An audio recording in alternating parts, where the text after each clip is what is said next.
I opened my eyes and there was no one. Just trees, just silence, just the cold seeping into my bones. My backpack was still under my head. I had used it as a pillow, but the car was gone. My son was gone. Daniel had not looked me in the eye for months, and that Sunday, he showed up smiling. "Dad, let's go for a picnic." I believed him. My God, I believed him. When I woke up, it was already getting dark, and there was a taste in my mouth that I recognized immediately. The same taste as when the doctor gave me something strong to sleep after losing Elizabeth. But this time it was different, stronger, heavier. And then I understood. They had left me here on purpose so I would never come back. If this story touches your soul, subscribe to Burn Revenge. Here we share real stories every day. Tell us where you are watching from. I opened my eyes and understood nothing. My head felt heavy as if someone had put a stone inside it. My mouth tasted bitter, metallic, horrible. I tried to sit up, but my hands were shaking. I knew that sensation. When I lost my wife Elizabeth 5 years ago, I could not sleep. The nights were eternal. The doctor prescribed me something, and when I woke up after taking it, I felt exactly like this. A weight in my head, dry mouth, slow movements. But this time it was different. This time it was stronger, as if they had given me double or triple.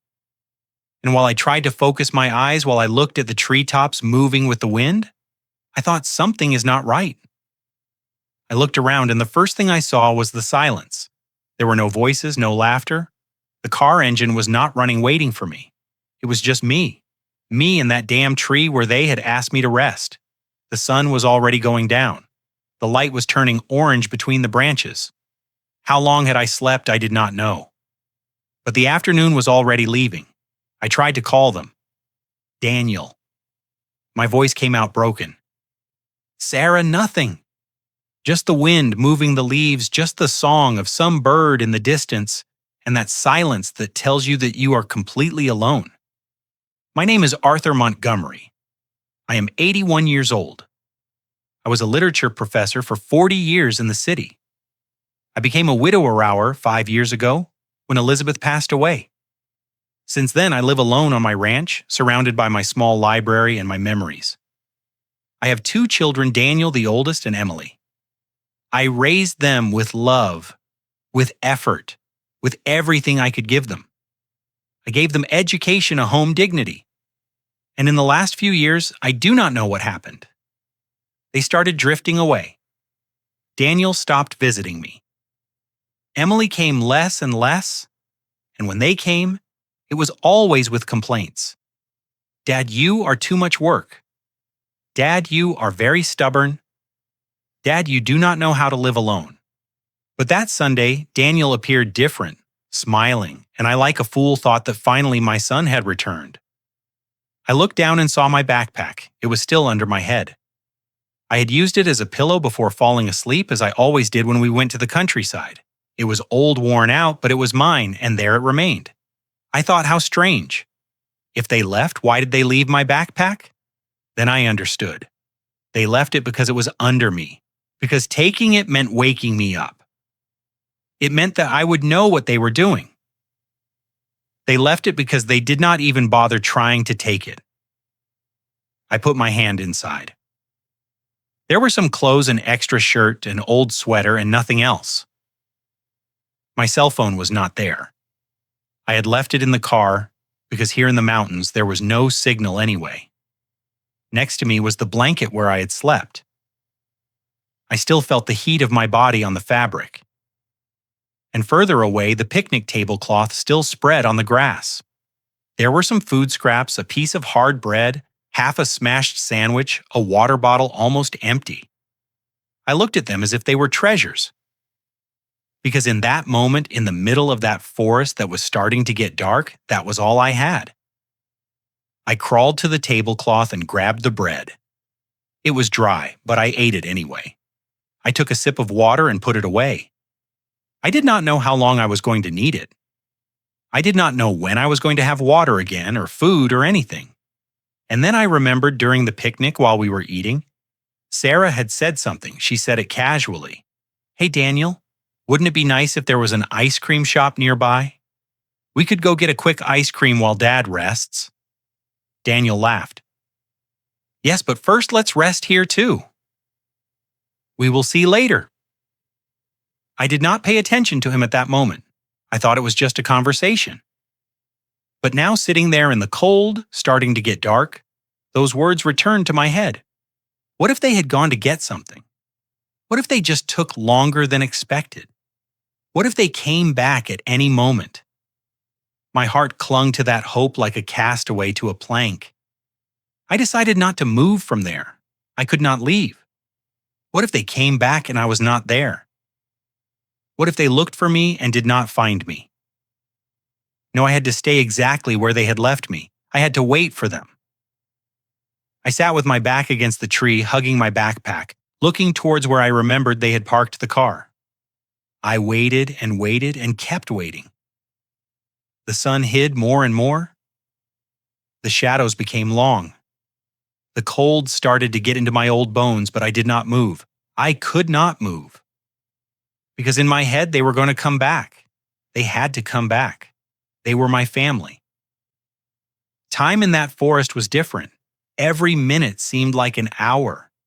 Every hour seemed like a whole day. I watched the sky change color, orange, pink, violet, gray. And with every change, my hope was fading a little more. But I did not let myself give up. I counted in my head. 100 more seconds and they appear. I counted to 100. They did not appear. Another 100 and nothing. My legs went numb. My back hurt, but I did not move. Because moving was accepting that they were not going to come back. And I was not ready to accept that yet. Every noise made me jump. A crunch in the bushes, and my heart raced. It's them, but it was just an animal. The wind moved the branches, and I thought it was the car engine approaching. I stood up. I looked carefully, but it was nothing. Just the forest. Just nature mocking me. Once I heard something that sounded like footsteps. I stood up so fast I almost fell. Daniel, Sarah. I screamed until my throat hurt, but no one answered. It was just the wind or a deer or my own desperation making me hear things that did not exist. Every sound was a broken promise. Every minute that passed was a new stab. I clung to any explanation. A tire got a flat. They got lost, looking for the ice cream shop. Sarah felt sick and they went to get help. My mind created stories to protect me from the truth that was already screaming in my chest. But I did not want to hear it. I could not hear it because listening to it meant accepting that my son, my own son, the boy I raised, that I carried in my arms, that I taught to walk, had left me here on purpose. And that was impossible. That could not be true. And then the night fell completely. The stars started to appear one by one. The cold became intense, and I was still there sitting against the tree, shivering, waiting. But there was no sunlight to give me hope anymore. There was no warmth to keep me awake. There was only darkness and silence. And that truth finally hit me like a punch in the stomach. They did not go to get ice cream. They did not get lost. They did not have an accident. They left. And they left me here knowing that I would probably never return. And that was when I cried for the first time, not from fear, but from abandonment, from betrayal, from understanding that my own son had condemned me to die. When the morning light began to sneak through the trees, my legs were still asleep. I had not slept at all. I had only been there sitting shivering, waiting for a miracle that never came. My whole body hurt. My bones creaked when I tried to stand up. I was 81 years old, for God's sake. I was not made to spend the night on the ground in the cold with nothing more than an old blanket. But something in me changed with that dawn light. It was no longer hope I felt. It was rage. Or maybe it was fear, or both things together. I forced myself to stand up. I staggered a little, but I stayed standing, and I started to look. The first thing I looked for were the tire marks. There had to be marks. A car does not disappear without a trace. I walked around where I remembered they had parked. Nothing. I walked further. Neither. The ground was clean. Too clean. There were broken branches arranged on the ground, dry leaves scattered in a strange way, and then I understood. They had erased the marks on purpose carefully so I would not know which way they had gone, so I would get lost if I tried to follow them. My knees almost gave way when that truth fell on me. This was not an oversight. This was not an accident. This was planned. I stood there staring at the dirt where the car tracks should have been, and my head was spinning. The clearing where we had the picnic was large, and from it led. How many 3, 4 paths, I wasn't sure. I looked one way, then the other. All the paths looked the same. Dirt, trees, more dirt, more trees. I tried to remember which one we had arrived on. I'd been half asleep during the drive back. No, wait. There was no drive back. I tried to remember which one we arrived on, but everything looked the same, and panic started climbing up my throat like a spider. I walked toward the path that looked widest to me. I looked for signs, anything. A moved stone, a broken branch, something. And there they were. Fresh cut branches arranged over the dirt. I walked to another path. The same cut branches scattered leaves moved earth. I went to the third also. To the fourth same. Someone had worked on all the paths, all of them.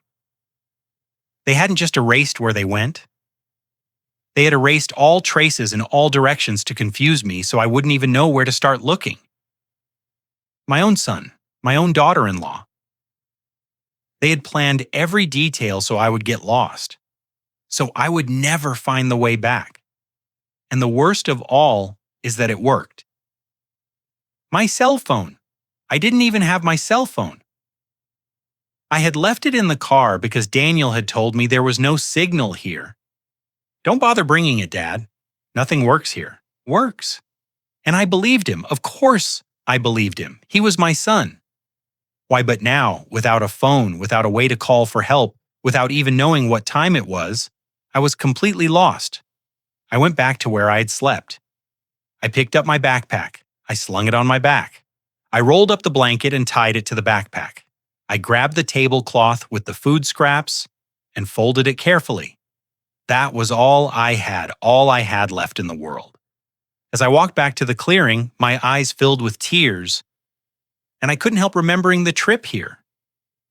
2 hours, we had driven 2 hours in which Daniel and Sarah talked the whole time. They seemed happy. Daniel drove, Sarah was in the passenger seat, and I was in the back looking at the landscape. They laughed. They told stories. Do you remember when Dad took us camping and got lost? Sarah said, and Daniel laughed. Yes, we ended up sleeping in the car. And I laughed too because I thought it was nice. I thought we were remembering happy moments. But now every laugh from that trip sounded different in my memory. It sounded fake. It sounded cruel. We had gone up the Rockies. The air so clean it hurt to breathe it. It reminded me of when I was young and went walking with Elizabeth. She loved nature. She would tell me, Arthur, the world is so big and so beautiful, we can't stay locked up all the time. And I followed her wherever she went, to mountains, rivers, forests, and now in the same type of forest that she loved. I was lost, abandoned. I thought, Elizabeth, if you are watching me from wherever you are, help me please. I remembered when we arrived. Daniel had said, Look, Dad, what a perfect place. And yes, it was perfect. A clearing surrounded by tall trees. The sun came in rays between the leaves. There were wildflowers, butterflies. Sarah spread the tablecloth on the ground. She took out the sandwiches she had prepared. I made your favorite, Mr. Montgomery ham and cheese, just how you like it. I felt loved. I felt important. We ate together. We talked. Daniel even took out his phone and took pictures of us. Smile, Dad. And I smiled. I smiled like an idiot because I thought my son loved me again. I thought he had finally remembered that I existed. After eating, Daniel came over, put his hand on my shoulder, that gesture that used to mean love. Dad, lie down for a moment. Rest. We are also going to rest for a while here under that other tree. And he said it so softly, with such how to say it with such lies. They spread out blankets, one for them far away under another tree, and one for me here where I was now standing. I used my backpack as a pillow like I always did. I closed my eyes and felt the sun warming my face. I thought how nice it is to be here with my family, and I fell asleep. Asleep from that bitter taste in the juice I had drunk. Asleep while they waited, waiting for me to sleep enough so they could leave without me noticing. And that gesture, that hand on my shoulder that Rest Dad whispered with such sweetness, now I saw it differently. Now I knew it wasn't affection. It was a goodbye. It was. Rest because it's the last thing you're going to do with us. It was. Rest because when you wake up, we are going to be very far from here. It was. Rest, you old fool, because you're never going to see us again. I fell on my knees right there in the clearing, and I cried. I cried like I hadn't cried since I buried Elizabeth. I cried for the son I thought I had. I cried for the man I was. And I cried for the man I had become. Someone so insignificant that his own family could leave him dumped in a forest as if he were garbage. I wiped my tears with the dirty sleeve of my shirt. I stood up again and looked at the paths, the 4 or 5 paths leading out of this clearing. One of them was where we had arrived. One of them would lead me back home. But which one I didn't know, and they knew it. They knew that without the marks, without a reference, without anything, I wouldn't know which path to take. That gesture of affection from my son, that hand on my shoulder, that Rest Dad whispered with sweetness had not been love. It had been the last lie before disappearing. It had been his way of saying goodbye without having to see my eyes when I realized the truth. I chose the path that seemed most traveled to me. I had no logical reason to choose it. Just a hunch, a feeling. Maybe it was because the ground seemed a little more compact.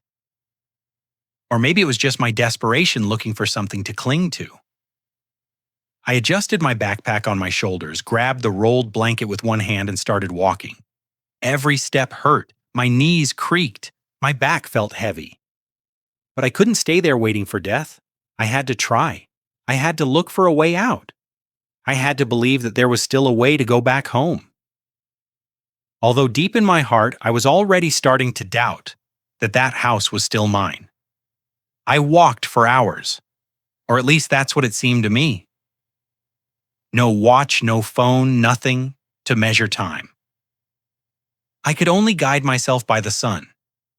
I watched it move slowly across the sky from one side to the other, rising, falling. The path was irregular. Sometimes it seemed well-defined with compact dirt and clear edges. But after a while it started to blur. The edges became fuzzy. The bushes invaded. And little by little what had been a path began to turn into nothing. Just wilderness. Just trees. Just wild nature that didn't care if I lived or died. My heart started beating faster. This can't be. There has to be a path. But I kept going because in the distance between the trees, I thought I saw something, an opening, a clarity. Maybe it was another road. Maybe it was a house. Maybe it was civilization. I clung to that hope like a madman. I pushed the branches that block my way. I scraped my arms with thorns. I tripped over roots. But I didn't stop. I had to get to that light. I had to see what it was. Because if it was nothing, if it was just my imagination, then I was truly lost. I was panting. My heart was beating in my ears. My legs were shaking. But I kept going. I kept going until I finally reached that clearing I had seen. And when I arrived, when I saw what it really was, something inside me broke. It wasn't a road. It wasn't a house. It was nothing. Just another piece of forest, trees, more trees, dirt, rocks. Silence.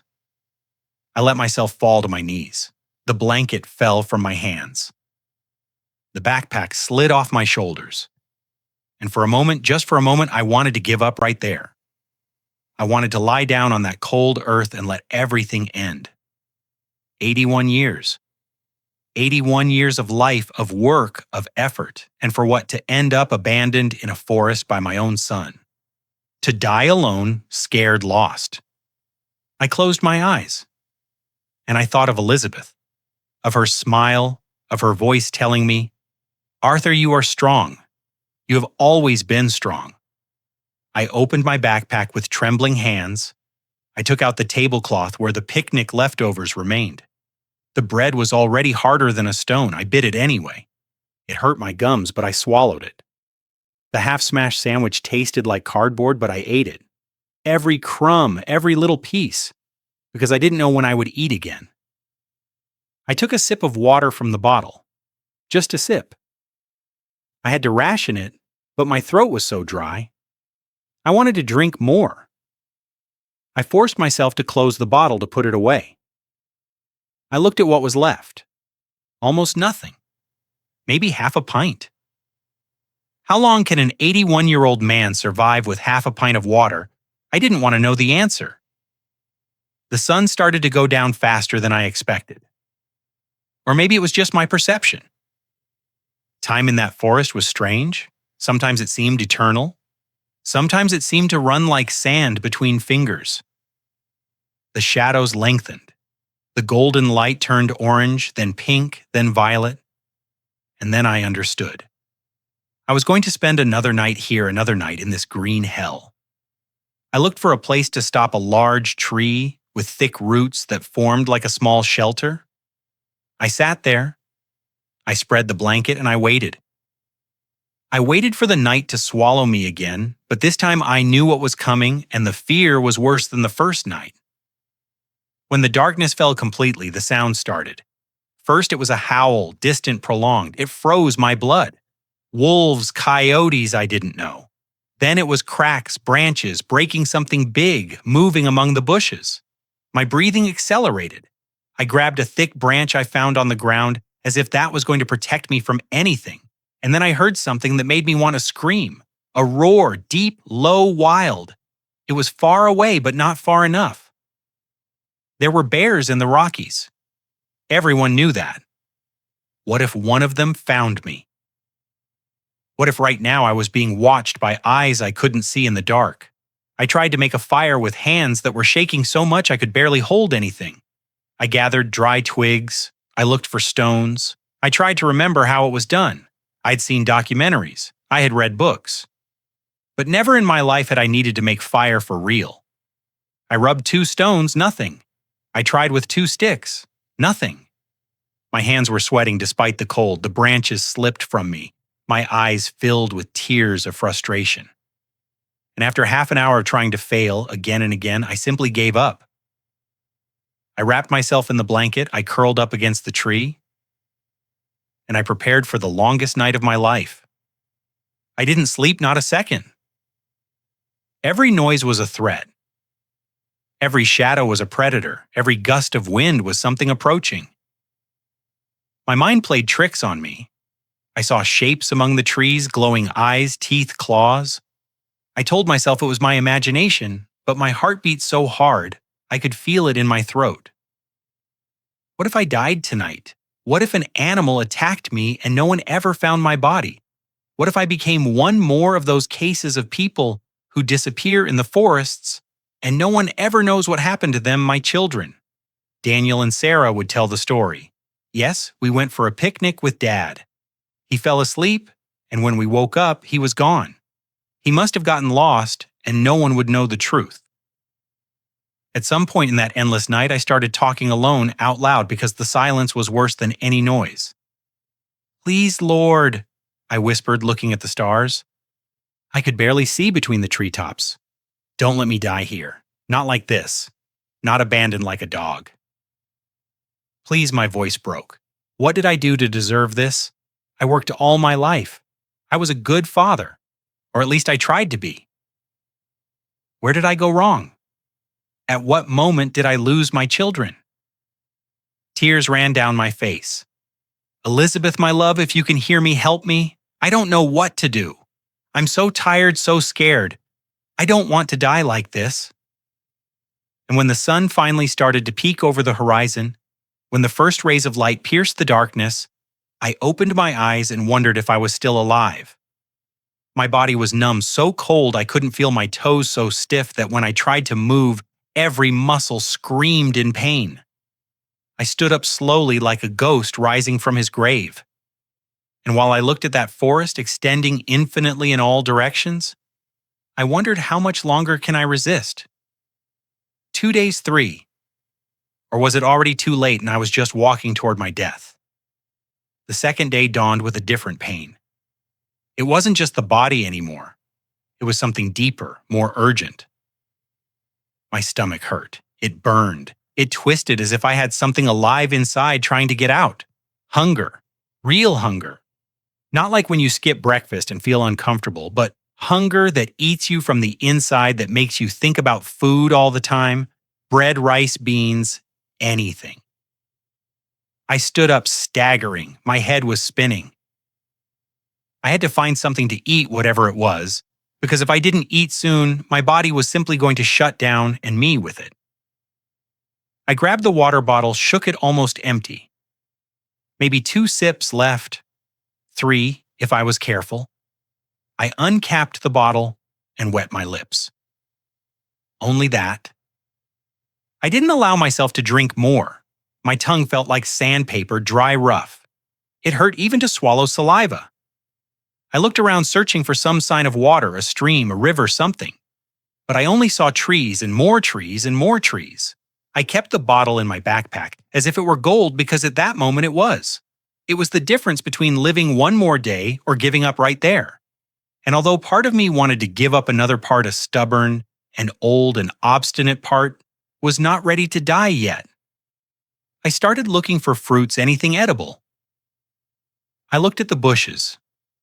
There were some small red berries. I grabbed them with trembling hands. I put them in my mouth and almost spit them out immediately. Bitter. Horribly bitter. Like eating soap mixed with dirt. But I swallowed them anyway because I didn't know when I would find something else. I kept walking, looking. I found other berries. These were purple. I tasted them worse. My stomach churned. I bent over and vomited the little I had eaten. I fell to my knees, gasping with my mouth full of that acidic taste. And at that moment, I remembered something that broke my heart. My library, my small library in the city. I had almost 2,000 books. I had collected them all my life. Novels, poetry, history, philosophy. Each book was a treasure. Each shelf told a story of my years as a professor. Students gave me books when they graduated. Thank you, Professor Montgomery. You changed my life, and I kept them all. I arranged them with love. I read and reread them. My ranch wasn't big, but it was mine. A beautiful house, with a garden, with a room full of books from floor to ceiling, with windows facing the mountains. It was my refuge, my peace. And now, lying in this forest, dying and abandoned, I wondered who will keep my books. Will they sell them? Will they throw them in the trash? My children had started to drift away years ago. First, it was the visits that got shorter. Daniel would arrive, have a quick coffee, and leave. I have things to do, Dad. Later, the calls? They never returned. I left the messages. My son, I just wanted to know how you are. Nothing. Silence. And then Emily started with the hints. Dad, this house is too big for you alone. Wouldn't something smaller be better? Translation, sell it and distribute the money? Or when she said, at your age, Dad, one needs help. Translation, you are already a burden. Little by little, I became a nuisance, something that had to be resolved, a problem waiting for a solution. And I felt it. My God, how I felt it.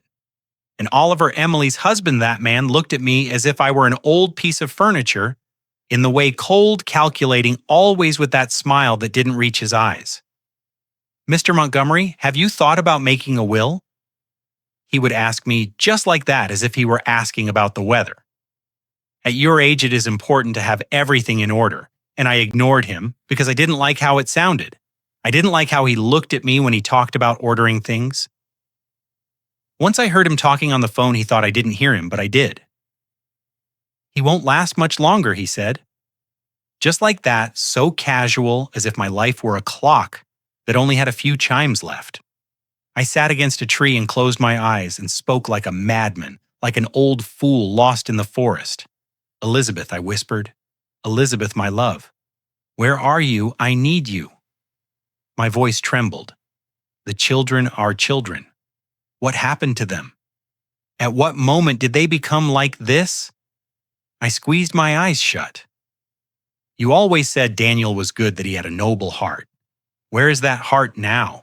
The wind moved the leaves, and for a second, just for a second, I thought I heard her voice. "Get up, Arthur. Don't give up." But when I opened my eyes, it was just the forest. Just me, just my infinite loneliness. And I cried. I cried like I hadn't cried in years. Not for the hunger, not for the cold, not for the fear of dying. I cried for the abandonment, for the betrayal, for realizing that the two people I had loved most in the world, after Elizabeth had left me thrown away like garbage. I cried because all my life I had worked to give them a future, and they paid me with this.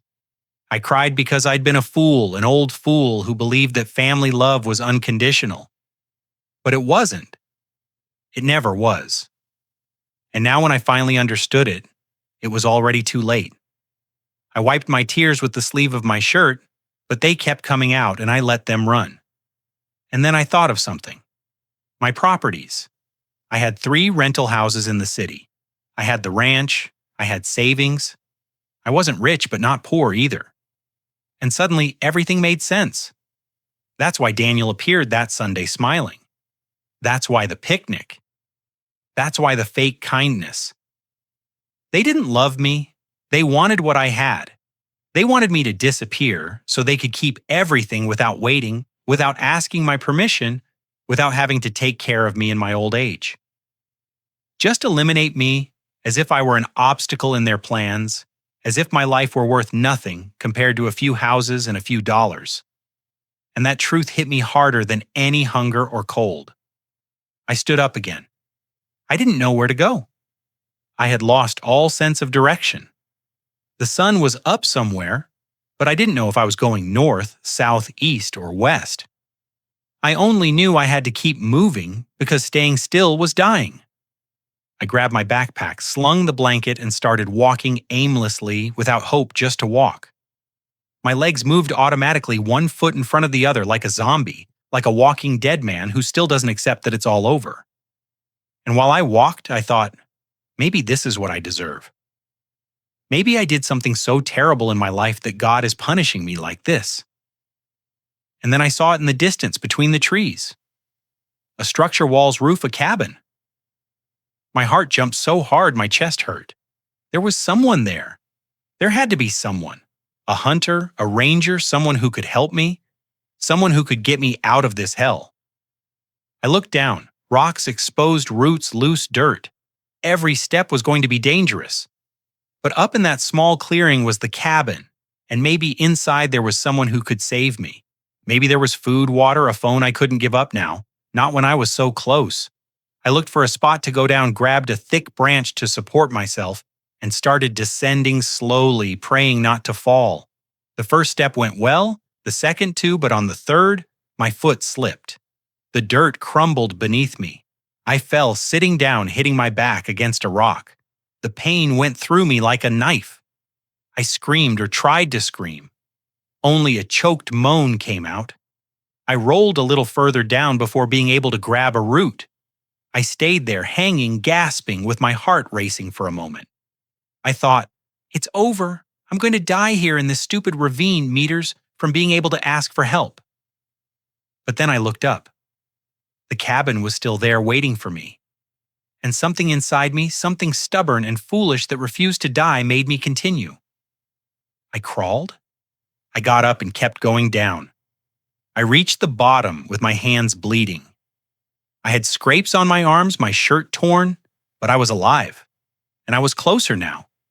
I just had to go up a little.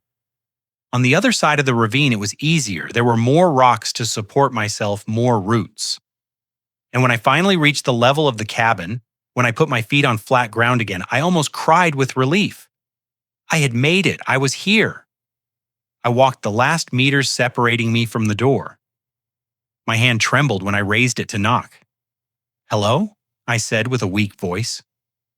"Is anyone here?" I knocked on the wooden door. It sounded hollow, empty, and a bad feeling started growing in my stomach. I pushed the door. It creaked. A long, horrible sound like a lament. It opened slowly, and the first thing that hit me was the smell. Mold, dampness, something rotten. I took a step inside. "Hello," I repeated. Although I already knew the answer, no one answered me because there was no one. The cabin was empty, abandoned. I looked around, letting my eyes get used to the gloom. The windows were dirty, some broken. The light entering was dim, ghostly, and then I saw the real state of the place and my heart sank to the floor. It wasn't a shelter, it was a tomb. Inside, everything was covered in dust. Giant cobwebs hung from the ceiling, beams like macabre curtains in a corner. There was what was once a table, now just rotten wood legs broken, tilted to one side. An old chair was overturned on the floor, and against the wall, a rusty cot with a mattress that looked like it had been eaten by mice or by something worse. I took another step inside. The wooden floor creaked under my weight, and that sound, the deep creak, gave me goosebumps. How long had this cabin been abandoned? Years, decades. It felt like no one had been here in an eternity. I walked further inside, stepping carefully. There was a small kitchen, or what was left of it, a rusty sink, cupboards without doors full of cobwebs. I checked the cupboards looking for something, anything canned, food, bottled water, anything. But they were empty.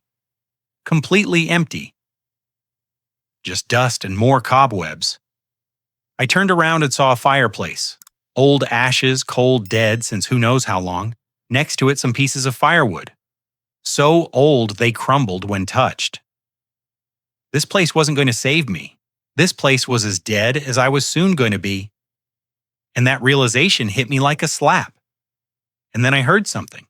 A creak. But it wasn't the floor under my feet. It came from above, from the ceiling. I froze. Another creak. Something was moving up there. An animal. A raccoon bats. I didn't want to know. But then I heard something else. A scraping. Like claws dragging on wood. My breathing accelerated. I took a step back, and at that moment, something fell from the ceiling. Something dark, fast.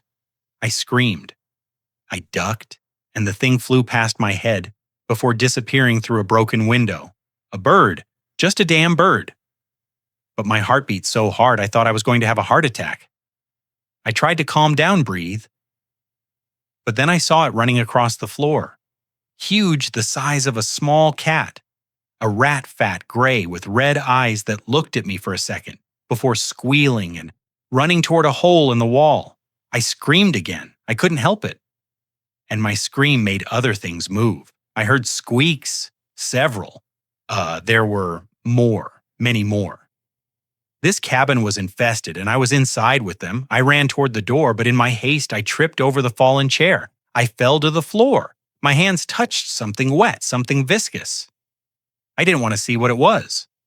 I just got up and kept going toward the exit. But before reaching the door, the floor creaked differently, louder, deeper, and I felt it give a little under my feet. I froze.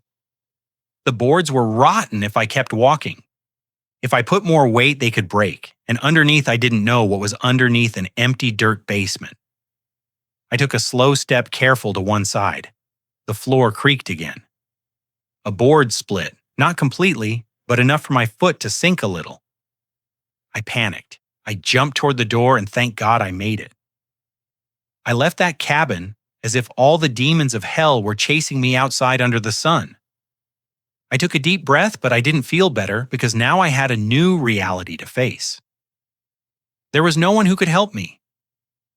This cabin that had been my hope was just another reminder that I was completely alone. I looked back. The cabin looked worse from outside now that I knew what was inside the tilted walls. The roof with holes, the windows like empty eyes staring at nothing for a moment. I thought about sleeping inside there. At least I would have walls, a roof over my head, but I couldn't. That cabin wasn't a shelter, it was a trap. And if I slept there, maybe I would never wake up. I ran out of that cursed place as if the devil himself lived there. And while I moved away, while I left that sinister cabin behind, a part of me wondered maybe the devil did live there. Maybe this whole mountain range was cursed. Maybe I was cursed. Because every time I thought there was a way out, that there was hope, something took it away from me. The cabin wasn't my salvation. It was just another cruel joke of fate, another reminder that I wasn't going to get out of here alive. And that truth, that horrible truth, began to settle in my heart like ice. How many days had I been lost? 3, 4, I wasn't sure anymore. Days blended together. Nights were eternal. And hunger. God, hunger was something alive devouring me from the inside. It wasn't just the stomach anymore. It was the whole body screaming for food. My head hurt. My hands shook when I closed my eyes. I saw food. Tacos, rice, and beans. The sweet bread I bought at the bakery near my house. My mouth filled with saliva just thinking about it. But when I opened my eyes, there were only trees and hunger and more hunger that was never going to end. I had left the cabin behind hours ago. Or maybe it was yesterday. I didn't know. Time didn't mean anything anymore. I just walked one foot in front of the other, because if I stopped moving, I knew I would never get up again. And then in the distance, I saw something that made me stop dead. A figure. A man, a real human being, not a hallucination, not an animal, a man with clothes walking among the trees. My heart stopped, then started beating so fast I thought it was going to explode. "Hey!" I tried to shout, but my voice came out weak, broken. Yet the man didn't hear me. He kept walking. "Moving away, please." I shouted louder, using all the energy I had left. "Help me! I'm lost." The man stopped, turned around, saw me. Our eyes met across the distance, and for a moment, for a beautiful moment, I thought, "I'm saved. He's going to help me. He's going to get me out of here." The man took a step toward me. Then another. He was approaching. My soul sang with relief. I was going to live. I was going to get out of this hell. I started walking toward him too, hurrying, tripping over roots, but not caring, because finally I had found help. Finally, everything was going to be okay. But then the man stopped. We were about 20 yards apart, close enough for me to see his expression, and what I saw froze my blood. It wasn't compassion. It wasn't concern. It was fear. He looked at me as if I were something dangerous, as if I were a threat. "Please." I begged again, raising my hands to show him I wasn't dangerous. "I just need help. I'm lost." They left me here. But the man backed away, took a step back, then another, and then, without saying a single word, he turned around and ran. Ran as if I were a monster, as if I were death itself, chasing him. "No, wait, please don't go." I ran after him with all the strength I had left. With all the strength, I didn't have my legs moved, but it was like running in a dream. Slow, heavy. The man was younger, faster. He disappeared among the trees in seconds, but I kept running. I kept screaming, "Come back, just help me get out of here." My lungs burned. My heart hurt. My vision blurred, but I couldn't stop. It was my only chance, my only one. And then I tripped. I fell to my knees. I tried to get up, but my legs didn't respond. And I stayed there on the ground, gasping, crying like a lost child in a supermarket. Tears ran down my dirty face. Sobs shook my body. And it wasn't a silent cry. It was a desperate, broken cry of someone who knows he just lost his last chance to live. Why I moaned looking at the sky. Why did he run? I just needed help. But I knew why. I I probably looked horrible. A dirty old man with torn clothes, with a grown beard, with crazy eyes. I looked like a vagrant or something worse. And that man was afraid. He was afraid of me when I could finally breathe again. When finally the tears dried, I realized something horrible. I had left my backpack behind. In the haste of running after the man, I had dropped it. And now I didn't know where it was. I stood up staggering. Looked around. Everything looked the same. Where had I come from? In what direction had I run? I started walking back, or at least I thought it was back. But after a few minutes, nothing seemed familiar to me. I walked in another direction, neither. I started to panic. The backpack had the blanket. It had the tablecloth. It had the last bits of food left without it. I had nothing. Absolutely nothing. I started walking in circles, searching, desperate. It has to be around here, I told myself. It has to be, but I couldn't find it. Just trees and more trees and terror growing in my chest. And then I saw it on the ground a few yards from me, coiled on a stone huge as thick as my arm, with dark patterns on its skin shining in the sunlight, a snake, and it was looking at me. Its tongue went in and out, its cold eyes unblinking. Fixed on me, I froze. I couldn't move a muscle. I couldn't breathe. I could only look at that creature that could kill me. With a single bite, was it poisonous? Probably. Would attack me if I moved? I didn't know, and I didn't want to find out. We stayed like that, looking at each other in absolute silence. I prayed in my head, "Please, God, please not like this. I don't want to die like this." The snake moved slowly, sliding over the stone, going down to the ground, moving toward me. No. To the side, toward the bushes. It disappeared among the leaves, making no noise. And only then, only when I was sure it was gone, I let out the air I had been holding. My legs almost gave way. I grabbed a tree so as not to fall. My heart beat so hard I could hear it in my ears. I had been seconds from death, inches, and something in my mind broke a little more. How many more times was I going to escape? How many more times was I going to get lucky before I ran out? I kept looking for my backpack, but already without much hope. And then I saw something up in a tree. Fruits. They looked like oranges, but smaller. My stomach roared. I had to eat. I had to eat something or I was going to faint. I approached the tree. It was tall. The fruits were on the upper branches, but there was no option. I had to climb. I looked for a support point, put my foot on a knot in the trunk, grabbed a low branch, and started climbing. Slow, careful, my arms trembled, but I kept going up a little more, just a little more. I almost reached them. I stretched my hand toward the nearest fruit. My fingers brushed it, and then the branch under my foot broke. I fell. The world spun. I saw the sky, then the ground, then the sky again, and then I hit hard. Pain exploded in my left leg. A pain so intense I couldn't scream. I just lay there with my mouth open, unable to breathe, with my whole body in agony. When finally I could inhale, the scream came out, long, desperate, full of pain. My leg, something was very wrong with my leg. I tried to move it, and I almost fainted from the pain. I looked down. It was swelling fast. I looked for the picnic tablecloth I still carried in my belt with trembling hands.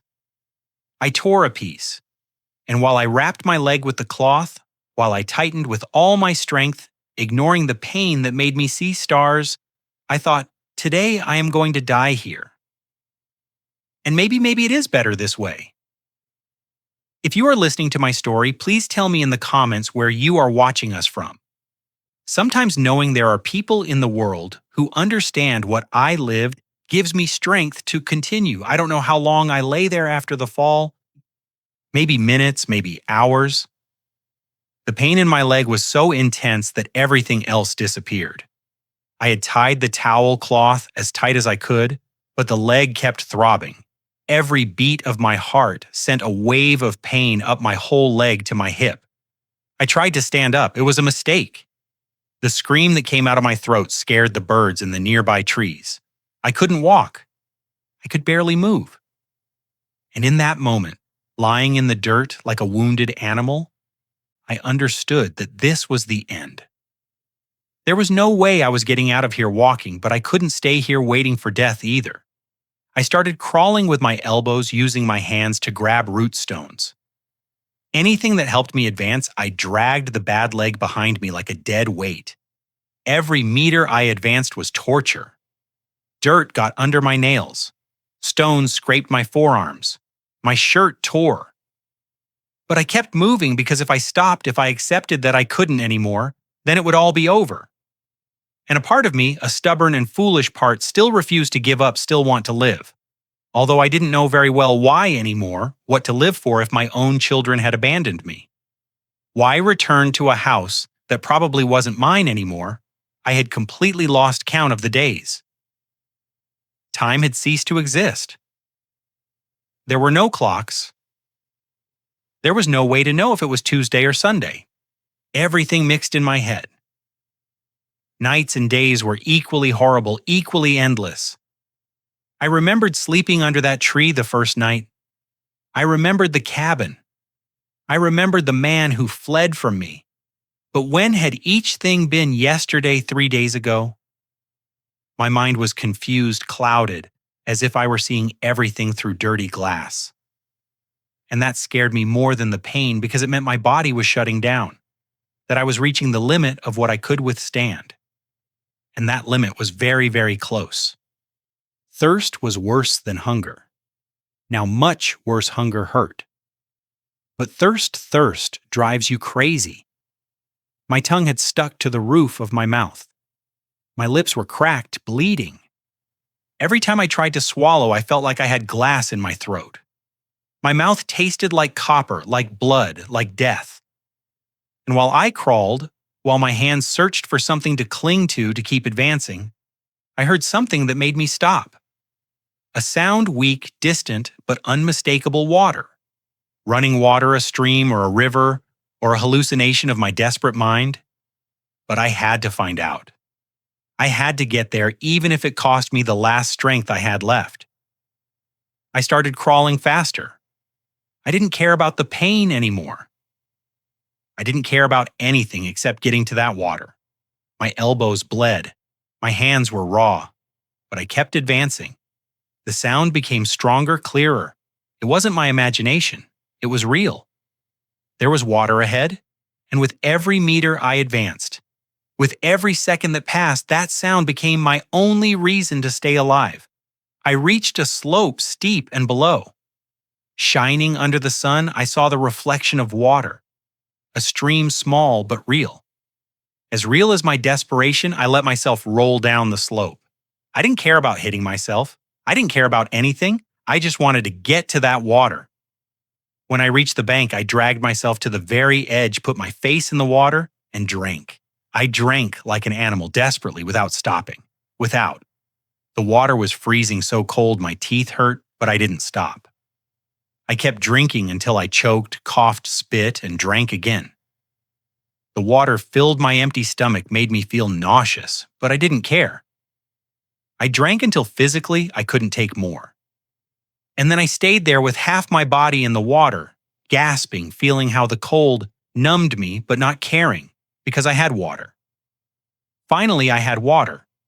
And that in that moment was the only thing that mattered in the world. The freezing water burned my throat. I know it sounds strange, water that burns, but that's how it felt, as if I were swallowing cold fire. Every sip was a mixture of relief and agony. My throat was so dry, so hurt, that the water irritated it more. But I couldn't stop. After days without anything more than a few sips, my body needed it, even if it hurt. I put my hands in the water and brought them to my face. The cold water ran down my cheeks, down my neck. I washed my eyes, my mouth, and for a moment, just for a moment, I felt almost human again, almost alive, almost as if there was hope. I looked at my leg. It was swollen purple. The cloth I had tied was stained with dry blood and dirt. I had to clean it. I had to see how bad it was with trembling hands. I started untying the cloth. Every movement sent waves of pain when finally I removed it. What I saw scared me. The skin was broken in several places. There was a deep cut on the calf, and the whole leg was swollen, double its normal size. I put the leg in the water carefully and screamed. The cold on the wound was like putting the leg in acid. Tears sprang from my eyes, but I left the leg there because I knew I had to clean it even if it hurt, even if it made me want to faint. And then while I was sitting there on the back of that stream, with my legs submerged in freezing water, feeling the pain throb in every fiber of my body, vision started to blur. The edges of my sight darkened. The world started to spin slowly. I tried to grab onto something, but my hands didn't respond. I was dehydrated, wounded, exhausted. I had gone days without eating anything substantial, without sleeping well, without resting. My body had held on until here, but now that finally I had water, now that finally I had something I needed, my body decided it couldn't anymore, that it was time to give up. And I didn't have strength to fight against that. I lay back on the bank. The ground was cold and wet, but I didn't care. I looked at the sky, the clouds moving slowly, the trees swaying with the wind. Everything looked beautiful. Suddenly calm, peaceful, as if nature were telling me, rest, you did enough, you suffered enough. My eyes closed on their own. I tried to keep them open, but it was useless. Fatigue was stronger than my will. And while I felt consciousness slipping away, while the world faded slowly, I thought of Elizabeth, of her smile, of how she told me everything was going to be okay. And I wanted to believe her. I wanted to believe it was going to be okay. But I didn't know if I was going to wake up again when I closed my eyes there on the bank of that stream, with the sound of the water running beside me, with the cold of the earth penetrating my bones. I felt something strange. Peace for the first time in days. I felt peace because if this was the end, if I died here in this place, at least I would die with water nearby. At least I would die in a beautiful place, and I wouldn't have to face my children again. I wouldn't have to see their faces when they realized I had survived, because I knew deep in my heart that they didn't want me to survive. I closed my eyes completely and I thought, thank God. Finally, it's going to end. The voices reached me first before being able to open my eyes, before being able to move, voices speaking in a language I didn't recognize. Guttural sounds, words that mixed with the noise of the water. For a moment, I thought I was dreaming, or that I was already dead, and this was what came after. But then I felt something, hands touching me, real hands, warm, touching my shoulder, my arm. I tried to open my eyes, but my eyelids weighed like stones. I tried to speak, but only a moan came out. The voices became louder, more voices joined, and I felt more hands touching me. How many people were there? Where was I? What was happening? Finally, I managed to open my eyes, and the first thing I saw were faces. Dark faces looking at me from above. 3, 4, 5 people standing around me. Men with long hair, bronzed skin, simple clothes. They looked at me with expressions I couldn't decipher. Concern, curiosity, fear. I tried to speak again. Please, I murmured. But my voice came out so weak that not even I heard it. One of the men crouched next to me, looked me in the eyes, said something in that strange language. And although I didn't understand the words, the tone was soft, as if he were talking to a scared child, as if he were telling me everything was going to be okay. I tried to sit up, but I couldn't. My body didn't respond. It was as if my muscles had disconnected from my brain. I opened my mouth to speak, to ask for help, to explain what had happened to me, but the voice didn't come out, just air, just a hoarse gasp. My throat was so hurt that although the water had moistened it, I still couldn't produce sounds. One of the men said something to another, pointed at my leg. The others approached. I saw their expressions change when they saw the state of my leg. One of them whistled, another shook his head, and I knew it was bad, very bad. But at least I wasn't alone anymore. At least someone had found me. The hands touch me again. But this time, it wasn't just to examine me. They were lifting me. I felt arms under my knees, under my back. Wait, I tried to say, but I didn't have strength to resist. I didn't have strength for anything. They lifted me as if I weighed nothing. And maybe it was true. Maybe I had lost so much weight in these days that I really weighed nothing. They held me between two men, my head hung to one side. I saw the ground moving beneath me. I saw my feet dragging, and I understood. They were taking me somewhere where I didn't know. Were they saving me, or was I in more danger? My mind was too confused to process everything. While they carried me, while they took me, who knows where I didn't have strength to resist. Not even if I had wanted to, my body was like a rag doll without bones, without will. I just let them take me. And while they did, I wondered, is this better or worse? Would I prefer to die alone in that stream in peace without more suffering? Or was this better being rescued by strangers who spoke a language? I didn't understand who could be taking me anywhere, who could have any intention. But I had no choice. I had no choice in anything anymore. I could only let myself go and hope that God, if He was still listening to my prayers, had some plan for me. Through my blurred vision, I started to see things. Structures, houses small, made of wood, and something that looked like mud or straw. Low roofs, unpainted walls. And then I saw more people. Children running barefoot, women with long and colorful skirts, old people sitting on the ground. Everyone watched us pass. Some pointed, others talked among themselves in that strange language. The children approached curious, but the mothers pulled them back, as if I were dangerous, as if I were something they shouldn't touch. And in the center of everything, a bonfire big with smoke rising toward the gray sky. This was a settlement, a village, but not like the ones I knew. This was different, primitive, isolated from the modern world. One of the men said something, and in his phrase I heard a word that repeated, Highwood. He said it several times. Highwood? Highwood was the name of the place, the name of his tribe. I wasn't sure, but I engraved that word in my mind just in case. In case I ever got out of here and needed to tell someone where I had been. The Highwood clan, whoever they were. They had found me when I was about to die, and now they were taking me to their village to help me to cure me. Oh, I didn't want to think about the other possibilities, about the stories I had heard of isolated communities of strangers who never returned. My heart beat fast, but I couldn't do anything except let myself be taken. They took me inside one of the houses. It was small, dark, smelled of wood smoke, and something else I couldn't identify. They placed me on something on the ground, a mat, or maybe an animal skin. I couldn't see well, my eyes closed on their own.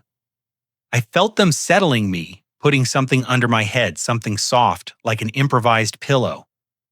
And for a moment, for a strange and confused moment, I felt safe, as if these people, although I didn't know them, although I couldn't understand them, really wanted to help me.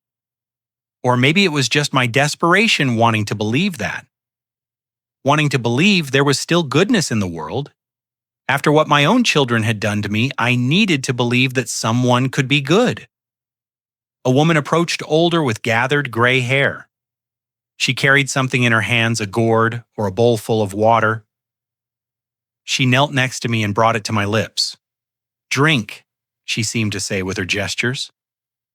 Although I didn't understand her words, I opened my mouth and she tilted the container. The water fell on my tongue. Fresh, clean, better than any water I had tasted in my life. I drank slowly. She waited patient, and when I finished, she wiped my mouth with a rag, with such sweetness, such care, that tears started running down my face because it had been so long since anyone treated me with tenderness.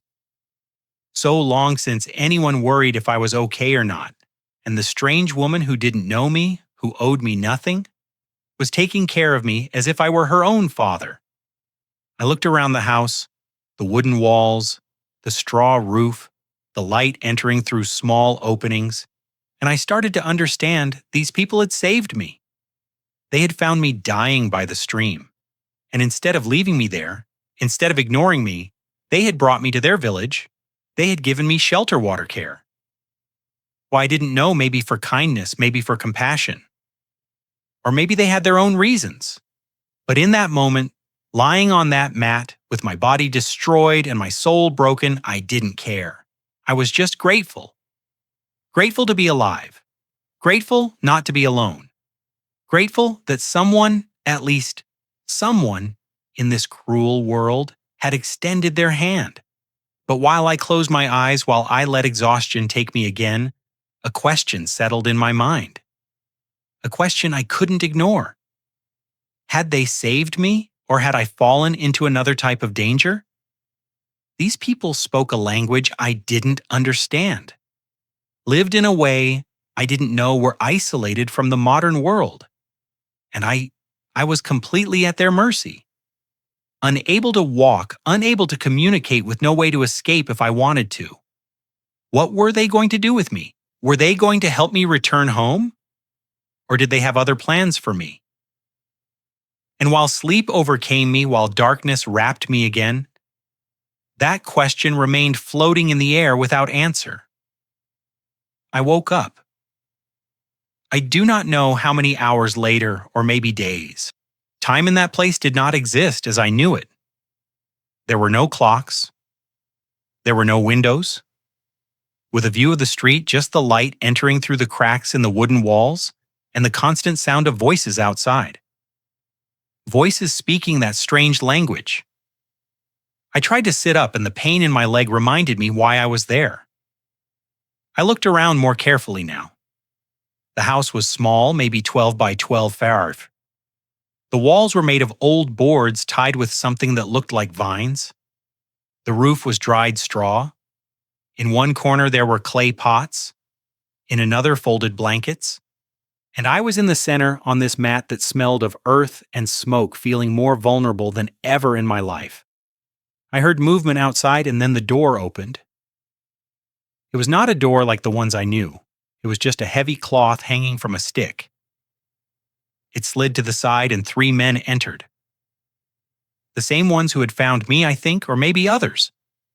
I was not sure. They stood looking at me, and I looked at them, looking at me, and they started talking among themselves. Fast, guttural words, full of sounds I had never heard. One pointed at my leg. Another shook his head. The third said something that sounded like a question, and the other 2 answered.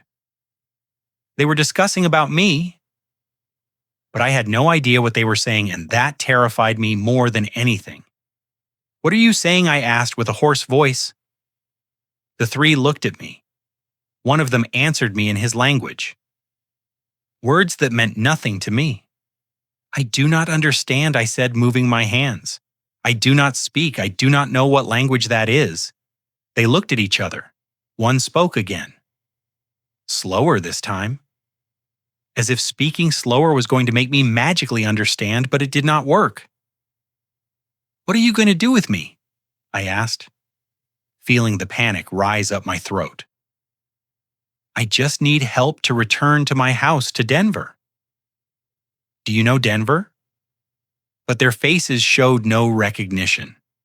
They just looked at me as if I were the one speaking the strange language, as if I were the foreigner here, and I suppose I was. One of the men crouched next to me.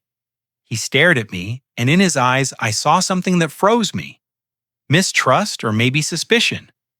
He said something. His tone was severe. Hard.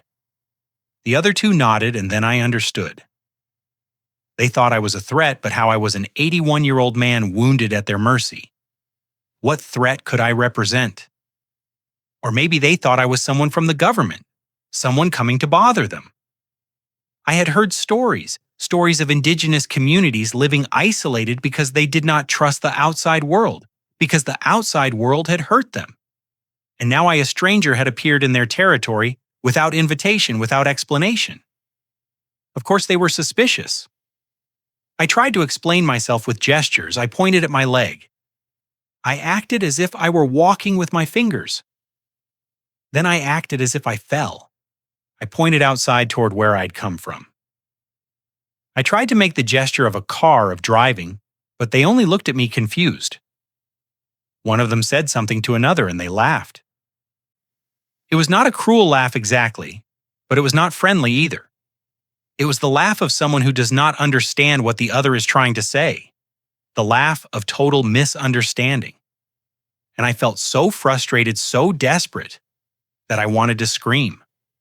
I wanted to make them understand. But there was no way. We were separated by something more than a language. We were separated by completely different worlds. My leg throbbed. The pain was constant, sharp, unbearable. The cloth I had tied was still there, dirty, stained with dried blood. No one had touched it. No one had tried to cure it, and I started to wonder, are they going to let me die here? Did they bring me only so I would not die in their stream? To avoid problems, I looked at the men with pleading eyes. I pointed at my leg again. "It hurts," I said, although I knew they did not understand. "It hurts a lot, please." One of them looked at the leg. I saw his expression change as if he just realized the state it was in. He said something to the others, but none did anything. They just nodded and left, all three leaving me alone again. And I stayed there wondering if they were going to come back, or if they had left me there to die slowly. Hours passed, or maybe minutes. I did not know. And then the door moved again. A woman entered, elderly, maybe my age or older. She had white hair tied in a long braid skin full of wrinkles, deep as furrows in the earth. She wore a long skirt and an embroidered blouse. She approached me slowly. She looked at me. And in her eyes, I did not see compassion. I saw mistrust. She said something. Her voice was rough, hard. She crouched and grabbed my arm with force. She lifted my sleeve and looked at my skin as if she were looking for something. Marks, tattoos, I do not know. Then she looked at my face, my hands, my torn clothes. And all the time she murmured things in her language, things that sounded like complaints, like accusations, and I did not know what to do. I just stayed still, letting her examine me, praying for it to end soon. The old woman left and more men came. 5 this time, maybe 6. They formed a semicircle around me and they started to discuss. No discuss is little. They were arguing heatedly. They raised their voices, they pointed at me. One made broad gestures with his hands. Another shook his head violently. A third hit his fist against his palm. And I was there in the center of everything without understanding a single word, but understanding everything. They were deciding what to do with me. And by their tones, by their expressions, not everyone agreed. Some maybe wanted to help me, others maybe wanted. I did not want to think about what they wanted. I only knew that my life was in their hands and I had no voice in the decision. I had nothing. Night fell. I knew it because the light entering through the cracks disappeared. The house remained in gloom. Someone had left some food, a hard flatbread, a little water, and a gourd. I ate and drank, although my stomach churned with fear. Outside, I heard voices. The bonfire must have been lit because I saw the orange glow filtering through the walls. I heard laughter, conversations, normal life for them. But for me, every sound was a potential threat. Would they come for me in the night? Would they decide I was too dangerous to let live? I could not sleep, not a second. I stayed awake all night with my eyes open, watching the entrance, waiting for the cloth to move, waiting for the worst. I survived the forest. I survived hunger, the cold, the snake, the fall. To die here in the hands of people who did not even know me. The hours passed with a torturous slowness. Every noise outside made me tense. I heard footsteps. Were they coming here? No. They passed by? I heard raised voices discussing me maybe? Or maybe it was just my paranoia. My mind created horrible scenarios. I imagined being taken outside, being judged for something I did not understand, being punished for the simple crime of being in the wrong place, of being an intruder in their world. I thought of my children, of how they had abandoned me.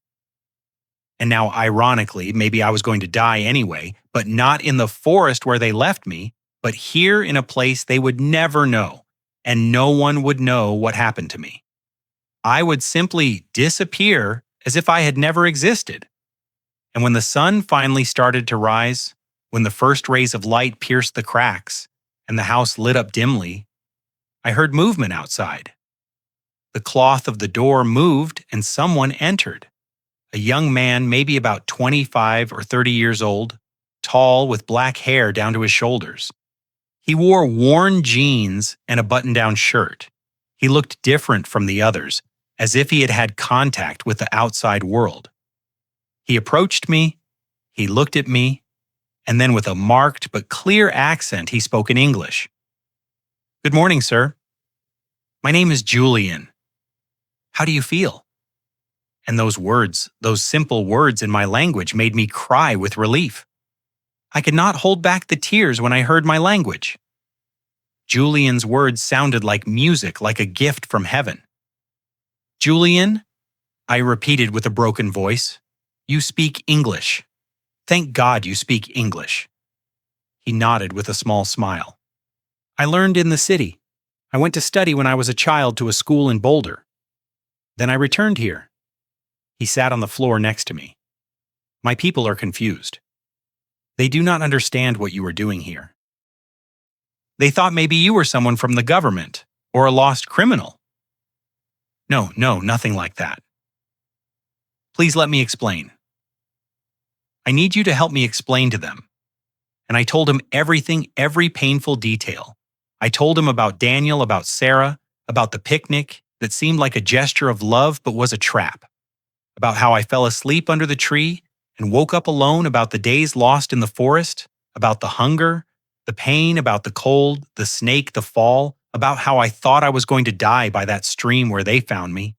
While I spoke, Julian listened with his eyes getting wider with an expression of horror and compassion. And when I finally finished telling my story, my voice broke completely. "My own son," I whispered. "My own blood left me to die, and I do not know why. I do not know what I did to deserve this." Julian remained silent for a moment, then stood up. "Wait here. I'm going to explain to them." He left the house, and I heard his voice outside speaking in that language I did not understand. But now it sounded different. Now I knew he was translating my story. He was telling them who I was, why I was there. And while he spoke, I heard how the tone of the other voices changed, the exclamations, the murmurs. And when Julian returned, he brought with him several of the men who had looked at me with mistrust. But their faces were different now. I no longer saw suspicion. I saw something else, something that made me breathe for the first time in hours. Compassion. Finally, after so much, someone understood me. The men approached me. One of them, the one who had been hardest, before crouched next to my leg. He said something to Julian. He says, "Your leg is very bad." Translated Julian, that we have to clean and treat it before it gets more infected. Two women came. One was the old woman from before, but now her expression was different. There was no longer mistrust. There was determination. They brought a bowl with hot water, clean rags, and something that looked like crushed herbs. Carefully, they started to remove the dirty cloth from my leg. It hurt. God, how it hurt.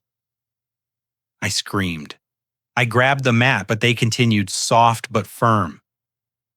They cleaned the wound with hot water. They applied the crushed herbs, and although it burned like fire, I knew they were saving me. After treating my leg, which they wrapped with clean cloths and fresh leaves, they brought food, real food. Not bitter berries from the forest, not dirty water, but a clay plate full of black beans, hot flatbread, and some jerky that had a strong but delicious flavor. I ate slowly. My stomach after empty days protested, but I needed this. I needed to recover strength. A small girl brought me more water. She smiled at me shilly, and I smiled back, feeling something I had not felt in a long time. Humanity kindness. These people, these strangers who owed me nothing, were taking care of me better than my own family. The days turned into weeks. I do not know exactly how many, maybe 3, maybe 4. Time there was different. It was measured by the sun, by meals, by nights, around the bonfire. My leg healed slowly. Julian came every day to talk to me. He told me about his people, the Highwood clan, about how they had lived in these mountains for generations, about how the modern world had forgotten them and they preferred it that way. Here we have peace, he told me. We do not have much, but we have peace. And I understood because in that simple village without electricity, without cars, without everything I considered necessary, I had found more humanity than in my own home.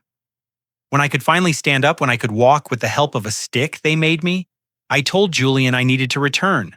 I have to go back to Denver. I told him I have to fix things. He understood. He spoke with the elders, and one day they told me I was ready, that they would take me to the nearest highway. That morning I said goodbye to every person who had cared for me. The old woman who at first looked at me with mistrust hugged me. The women who cured my leg gave me provisions for the road. The children waved goodbye, and I cried. I cried because these people had given me something my own family denied me. They had given me life. 4 men, including Julian, accompanied me.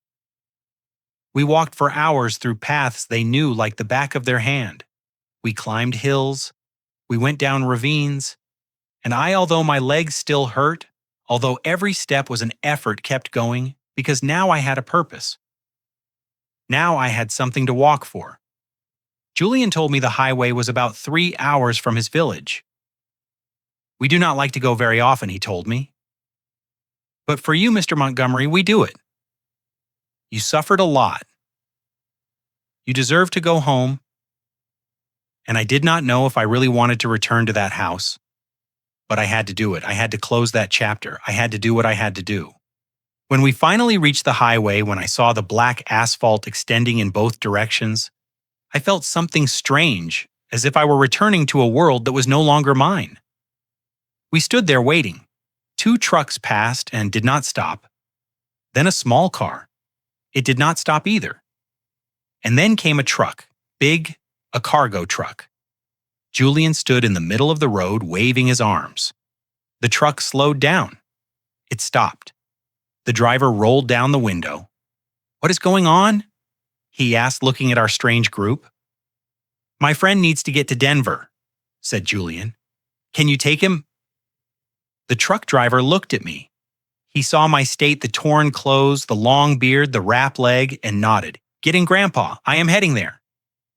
I turned to Julian, to the men who had accompanied me, and I did not know what to say.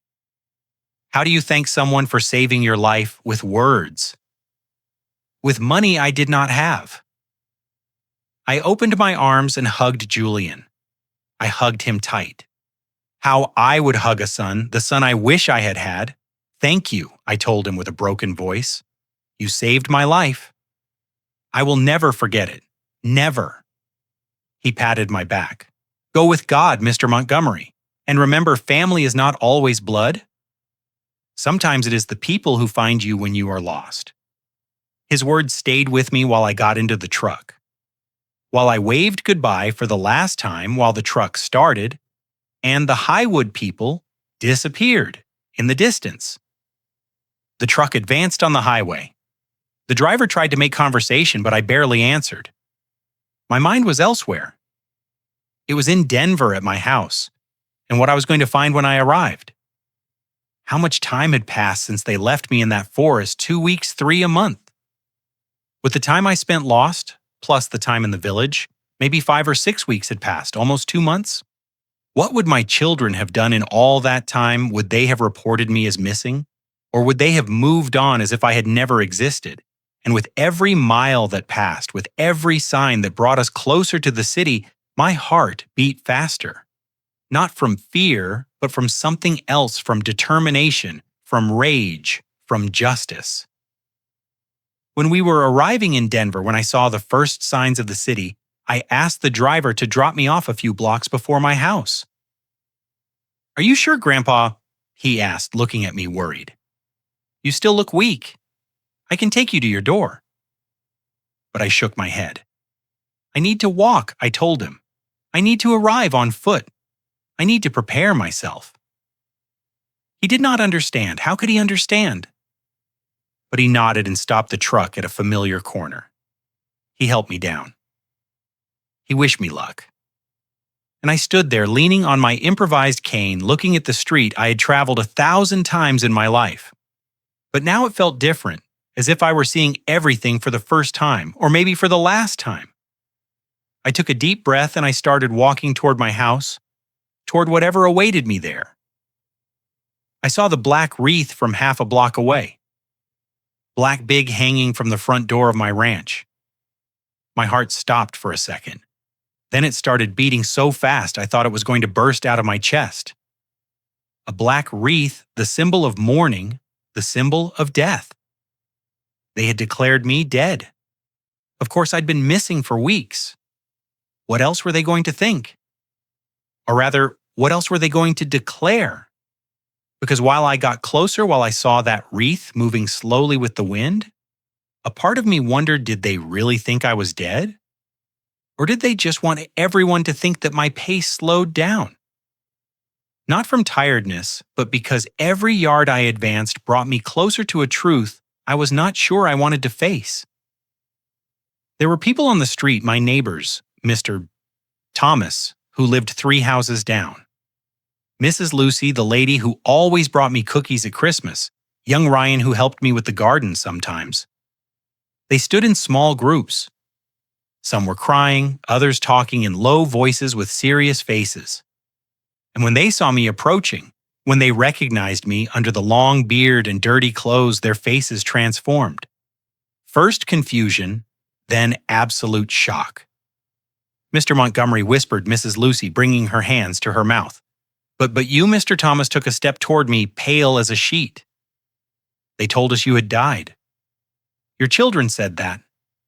His voice broke and I just nodded. Yes, I said, with a calm voice, calmer than I felt inside. I imagined what they said. I got closer to my house and then I saw it. The sign, big with black letters on a white background, nailed right next to the black wreath. Rest in peace, Arthur Montgomery. 1944-2024. Teacher, father, beloved neighbor. I read it twice, 3 times, as if reading it more times would change the words. They had given me a date of death. They had declared me officially dead. And while I looked at that sign, while I read my own epitaph, something inside me hardened. It was no longer sadness. I felt it was no longer pain. It was something cold, something determined, something that said, this is not going to end like this. I turned to the neighbors who had come closer. When did they put this up? I asked. 2 days ago, answered Ryan, there was a ceremony. Your children, Mr. Montgomery. What happened? Where were you all this time? I did not answer. I just kept walking toward my door, the door of my house, of my home, the place where I had lived with Elizabeth, where I had raised my children, where I had planned to spend the rest of my days in peace. I put my hand on the knob, and I heard voices inside. Voices I knew too well. Clear, animated voices that did not sound at all like people in mourning. I pushed the door. It was not locked. Of course not. It was no longer my house, right? It was theirs now. Or at least that is what they thought. The door opened with a creak, and the voices became clearer. They came from the living room, from my living room where my library was, my books, my whole life stored on those shelves. I entered, slowly leaning on my cane, and what I saw confirmed everything I had feared. There they were, the 3 of them, the 4 Daniel, Emily, and Oliver, and Sarah, my daughter-in-law, Daniel's wife, sitting next to him with a folder full of papers sitting around my dining table. But the table was not set for eating. It was covered in papers, documents, deeds, contracts. I saw the deeds to the properties I rented. I saw bank papers. I saw legal documents with stamps and signatures. And they were there reviewing them, organizing them, dividing them like vultures, dividing a carcass. Daniel had a paper in his hand and was saying something to Oliver. Sarah was taking notes in a notebook, calculating something with a small calculator. Emily was holding another document, reading it with attention. In a corner of the living room, they had put boxes, moving boxes, and inside them my things, my books, my photos, my life packed as if it were worth nothing anymore. Several pieces of furniture had sticky notes for Daniel, for Emily, sell. They were distributing me and my life as if I no longer existed. The living room was destroyed not physically, but emotionally. The desk drawers were open with paper scattered.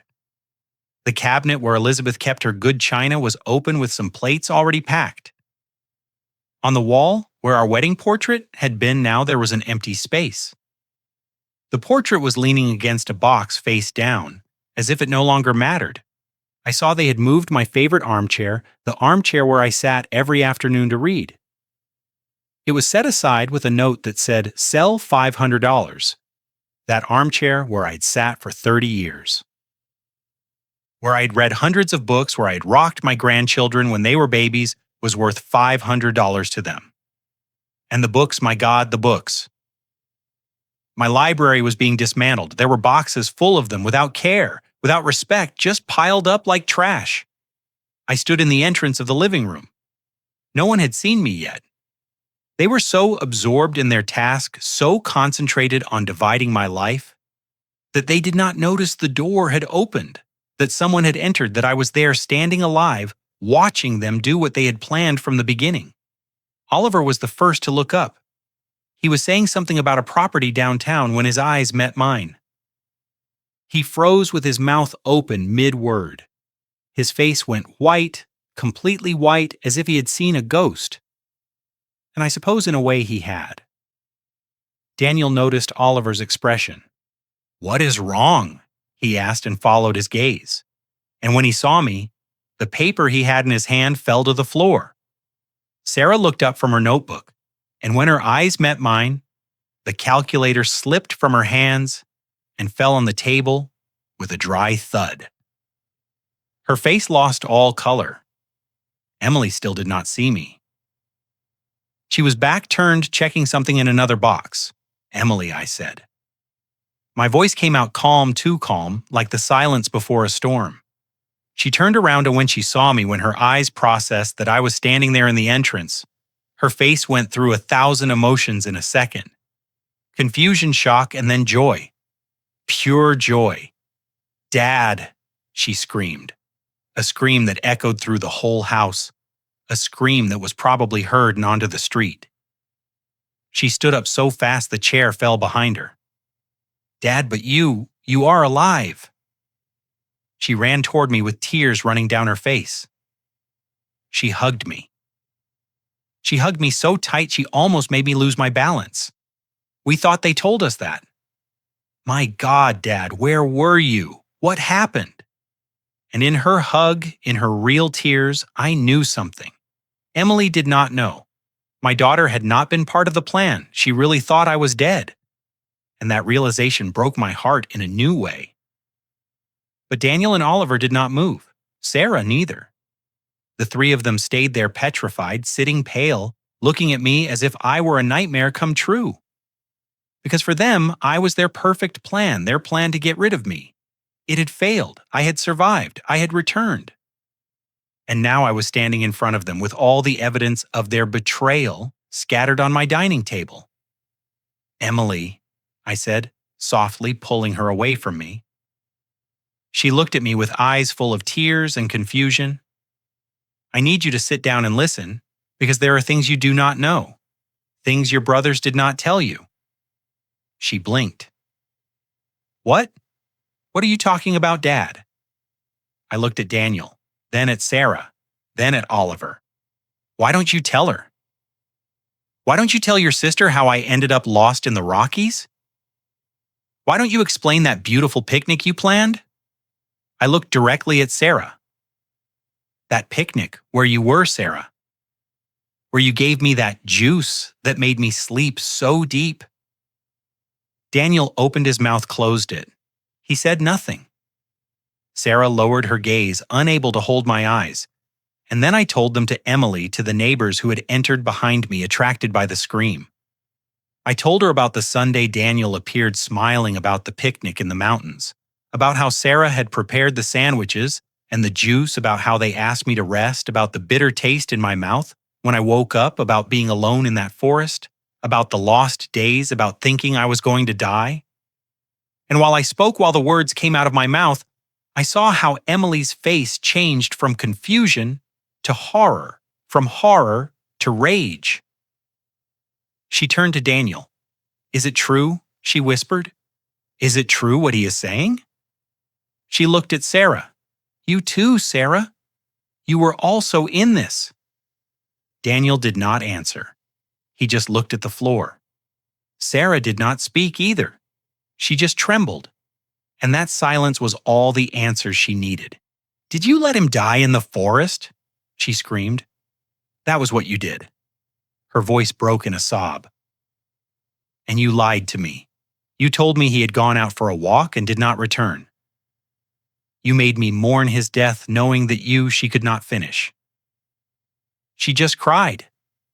And I, seeing my daughter break, felt a mixture of pain and vindication. At least one of my children still had a soul. Then I spoke, and my voice, although calm, had a weight that made everyone shut up. "Did I get revenge for what they did to me?" I asked, looking directly at Daniel, then at Sarah, then at Oliver. "No, revenge is a poison that destroys whoever takes it. I have seen too much hate in my life to feed more. But I did justice because justice is not revenge. Justice is putting things in their place. It is making the truth known. It is ensuring that consequences reach those who deserve them." I approached the table. I took one of the documents, these properties, this house, everything that is here. It is mine. I built it with my work, with the sweat of decades of teaching. And I looked at Daniel and Oliver, and you, Sarah. You thought you could take it from me. You thought you could erase me from existence and keep everything. I dropped the paper. But you were wrong. I called the police from the highway. They are on their way. And I also called the journalists because this is not going to stay in silence. All of Denver is going to know what you tried to do. As if my words had summoned them, I heard sirens outside, but one, then another. The sound became stronger, closer. I saw the panic in Daniel's eyes. I saw how Sarah stood up from the chair with her hands trembling. I saw how Oliver stood up looking toward the door like a cornered animal. "You cannot prove anything," said Oliver with a trembling voice. "It is your word against ours. We will say you got confused, that you are senile." I laughed. It was a humorous laugh. Dry, senile. I survived 6 days in a forest. I survived a fall that broke my leg. I survived without food, without water, without anything. And I walked until I found help. Does it seem to you that someone senile could do that? The footsteps of the police were heard going up the porch stairs. And besides, I have witnesses. The Highwood people, the indigenous people who saved me, they can confirm my story. They can confirm the state in which they found me. The door opened. 2 police officers entered, and behind them a reporter with a camera. Everything happened fast after that. The police heard my complaint. They saw the documents scattered on the table. They saw the black wreath outside. They saw my physical state. And they arrested Daniel and Sarah and Oliver. Not immediately. First they took statements. First they called more units. But when I told them everything, when the neighbors confirmed I had been missing and that my children had declared my death.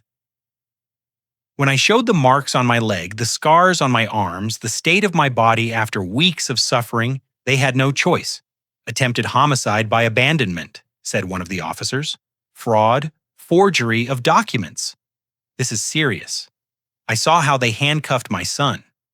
My firstborn, the boy I had carried in my arms, the boy I had taught to read. I saw how they handcuffed Sarah, the woman who had been part of my family for years, the one who had called me father-in-law with a smile, the one who had betrayed me, with the same ease with which she had prepared that spiked juice. And I did not feel sadness. I did not feel remorse. I only felt a cold void where once there was love. Emily cried inconsolably, "I am sorry, Dad. I did not know. I swear I did not know." I hugged her. "I know, my daughter. I know." The following days were a whirlwind. The story appeared in all the local newspapers. Teacher abandoned in forest by his children survives and returns to get justice. The interviews, the cameras people, stopping me on the street to tell me I was a hero. But I did not feel like a hero. I just felt like a tired old man who had had to fight for his right to exist. Daniel and Sarah and Oliver faced charges. The legal process was long. There were lawyers, hearings, testimonies. Julian and 2 elders from the Highwood clan came to the city to testify. They told how they had found me and what state I was, how long they cared for me. And the judge, an older man with a serious face, looked at my son and my daughter-in-law and said, "Abandoning your elderly father in a remote forest is one of the cruelest things I have seen in 30 years of career." The sentence was not long jail time. The legal system is rarely hard with these cases, but it was enough, and more importantly, it was public. Their reputation was destroyed. They lost their jobs, their friendships, their place in society. Emily stayed with me. She helped me reorganize the house, to return the books to their shelves, to hang Elizabeth's and my wedding portrait again. And little by little, my house became my house again. But it was never the same, because now I knew. I knew what people you trust are capable of. I knew that family love was no guarantee of anything. I knew that in the end, everyone reveals their true nature when there is something at stake. I returned to my routine, to my books, to my walks, to my afternoons in the armchair they almost sold for $500. And every time I sat there, every time I opened a book, I thought of the Highwood people, of how they complete strangers had given me more love and care than my own blood. And I understood something Julian had told me. Family is not always blood. Sometimes it is the people who find you when you are lost. Sometimes it is the people who give you water when you are thirsty. Sometimes it is the people who heal your wounds without asking for anything in return. That house, the house where everything happened, is no longer the same. The walls remember Emily's screams when she discovered the truth. The dining room remembers the scattered documents of the division of my life. The door remembers the black wreath that declared me dead ahead of time. And me, I remember everything, every day in that forest, every night of terror, every moment when I thought I was going to die. I remember it not with bitterness, but as a lesson about who you really are when no one is watching. A lesson about the value of true kindness, and a lesson that surviving is not just keeping breathing. It is choosing to move forward, even when everything tells you to give up. I survived not because I was strong, but because I refused to give them the satisfaction of fulfilling their plan. I refused to disappear silently. I refused to be a victim. And that refusal, that stubbornness, my children criticized so much, was what saved me. That family, that game of appearances, of happy Sundays and family picnics, was never the same again. And I learned that sometimes what breaks does not need to be repaired.